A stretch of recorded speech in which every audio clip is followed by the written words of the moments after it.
Assalamualaikum warahmatullahi wabarakatuh.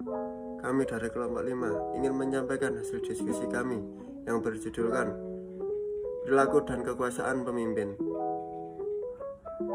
Perilaku dan kekuasaan pada hakikatnya, organisasi merupakan sebuah tempat atau wadah yang berisi lebih dari dua yang saling bekerja sama untuk tercapainya suatu tujuan tertentu. Tentunya organisasi tersebut tidak terlepas dari adanya seorang pemimpin yang juga menjadi bagian dan komponen penting dalam organisasi. Pemimpin bertugas untuk menjamin agar organisasi yang dipimpinnya berjalan secara efektif dan efisien. Hal tersebut dikarenakan bahwa keberhasilan seorang pemimpin untuk mencapai suatu tujuan tidak terlepas dari bagaimana seorang pemimpin tersebut membimbing dan melakukan interaksi yang baik kepada bawahan atau anggotanya. Pengertian perilaku dan kekuasaan. Perilaku merupakan serangkaian tindakan yang dibuat oleh individu atau entitas buatan dalam merespon suatu peristiwa atau kejadian yang ada di lingkungannya dan dijadikan sebagai kebiasaan karena ada nilai yang diyakini.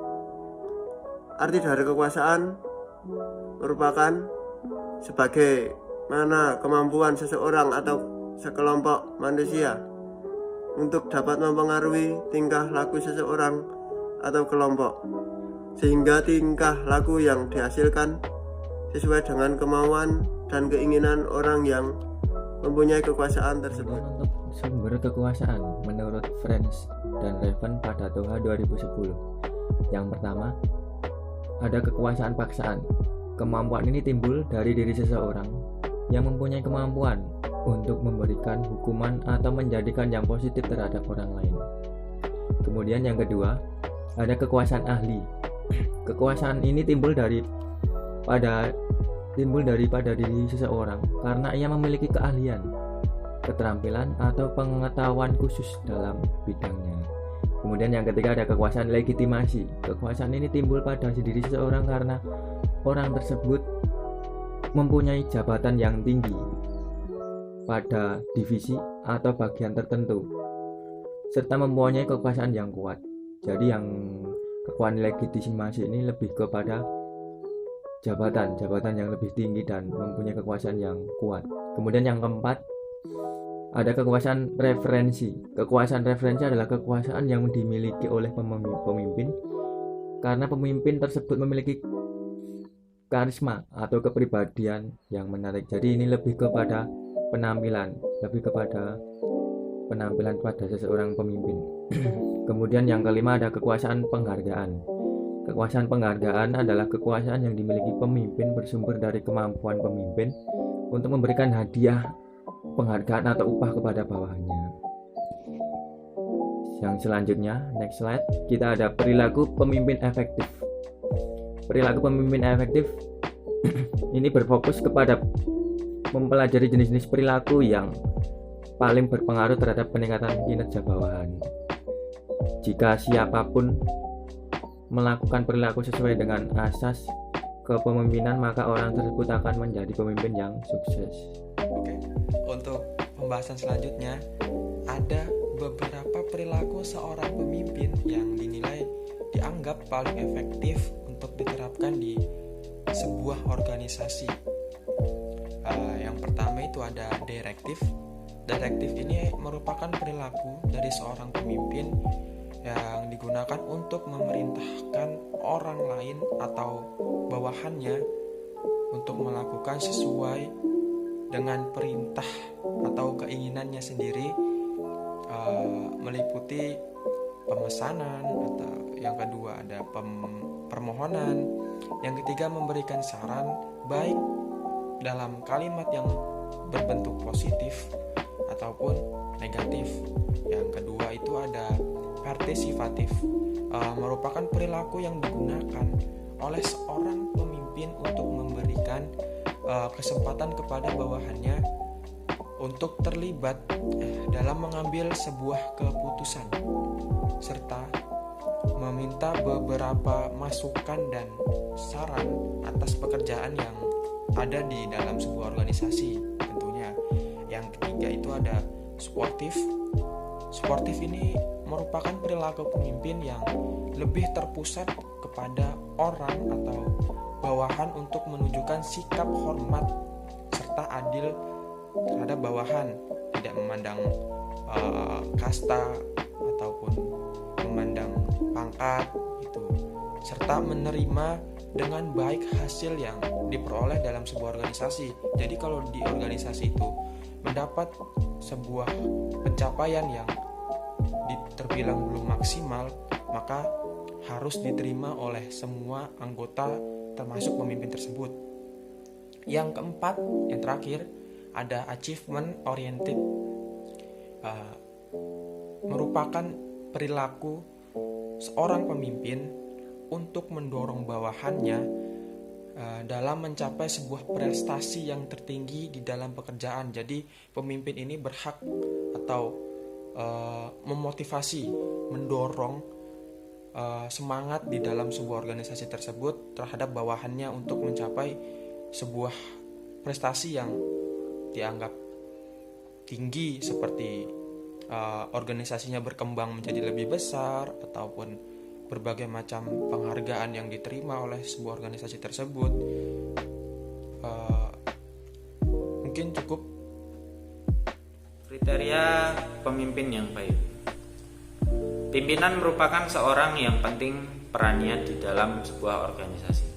Terlebih lagi, pimpinan juga pastinya akan dijadikan contoh bagi para bawahan atau anggota yang ada di dalam sebuah organisasi, dan sekaligus menjadi sebuah kewajiban bagi pemimpin untuk dapat menjadi contoh yang baik bagi yang lain.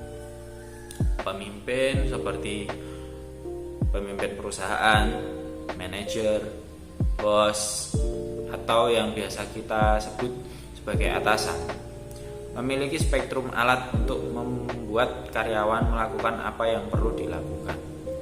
Apabila mereka berhasil membuat karyawannya terinspirasi dengan kepemimpinan mereka, maka produktivitas, kreativitas, dan motivasi pun akan semakin meningkat.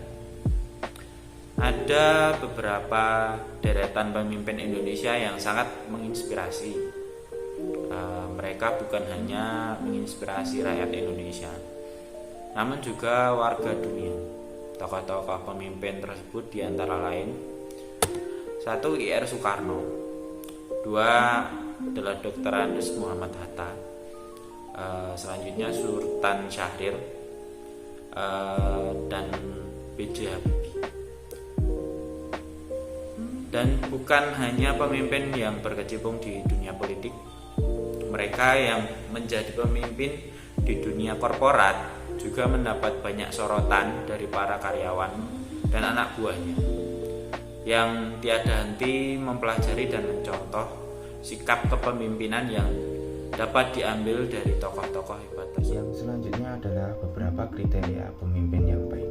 Yang pertama, terdapat poin jujur dan transparan. Ketika menjadi seorang pemimpin, hal yang harus diperhatikan adalah dengan seberapa percayanya para bawahan atau anggota. Kepercayaan tersebut adalah modal dasar dari setiap hubungan. Apabila pemimpin itu jujur secara terbuka, sesuai dengan keadaan dan bersikap transparan, maka ini akan menimbulkan benih kepercayaan serta komitmen dari anggota dalam menjalankan masing-masing tugasnya dengan baik. Yang kedua adalah bertanggung jawab. Pemimpin yang sukses tahu bagaimana menggunakan kekuasaan dan wewenang secara tepat. Para pemimpin yang baik dan efektif menganggap diri mereka bertanggung jawab atas kesalahan mereka sendiri dan mereka mengharapkan orang lain melakukan hal yang sama. Mereka dapat bekerja dalam prosedur yang ditetapkan dan menjadi produktif dan efisien dalam keputusan mereka. Yang ketiga, pemimpin harus memiliki integritas yang tinggi. Integritas berarti melakukan apa yang dianggap benar, bahkan ketika tidak ada seseorang yang melihatnya, atau berpikir, berkata, berperilaku dan bertindak dengan baik dan benar, serta memegang teguh kode etik dan prinsip-prinsip moral. Yang keempat, ada visioner. Pemimpin yang luar biasa memiliki kemampuan untuk melihat masa depan perusahaan mereka, membuat tujuan yang jelas dan konkret yang akan menguntungkan organisasi yang mereka pimpin. Menjadi seorang visioner adalah tentang mengelola perubahan sambil mengimbangi keseimbangan antara stabilitas dan pertumbuhan. Yang kelima adalah pemimpin harus bersikap baik dan empati. Kebaikan akan menciptakan kesetiaan yang bertahan lama. Untuk menjadi baik, kita perlu menjadi empati, karena kita akan memahami orang tersebut dari dalam, dan ini merupakan sikap yang diperlukan untuk menjadi seorang pemimpin.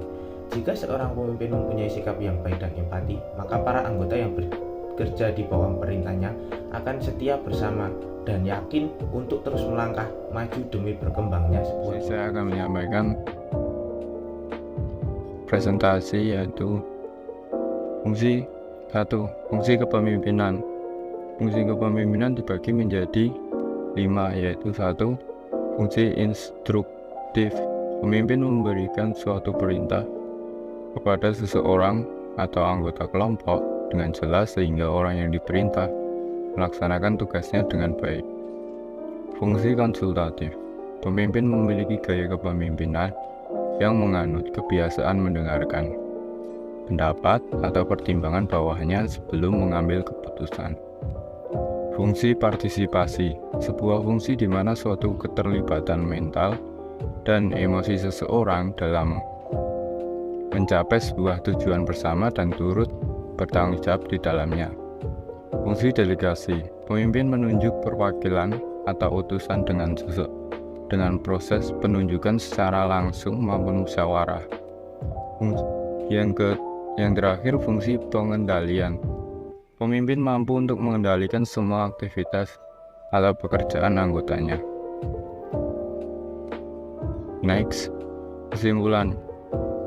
Di sini kesimpulannya adalah keberhasilan di dalam suatu organisasi akan sangat ditentukan oleh cara dari pihak manajemen untuk mengelola sumber daya manusia yang ada pada organisasi tersebut, serta semua aktivitas yang berhubungan dengan pengembangan organisasi berkaitan secara efektif dan efisien. Perilaku pemimpin yang dapat diterapkan dalam lingkungan organisasi harus memberikan dampak yang positif kepada para bawahan demi terciptanya hasil kinerja yang baik dan kepuasan kerja. Lebih lanjut, ada beberapa sumber kekuasaan, namun pemimpin yang sukses tahu bagaimana menggunakan kekuasaan dan berwenang secara tepat. Kebaikan juga akan menciptakan kesetiaan yang bertahan lama, dan ini merupakan sikap yang diperlukan untuk menjadi seorang pemimpin. Demikian yang dapat kelompok kami sampaikan. Apabila ada salah kata, salah perbuatan, salah sikap, mohon dimaafkan yang sebesar-besarnya. Wassalamualaikum warahmatullahi wabarakatuh.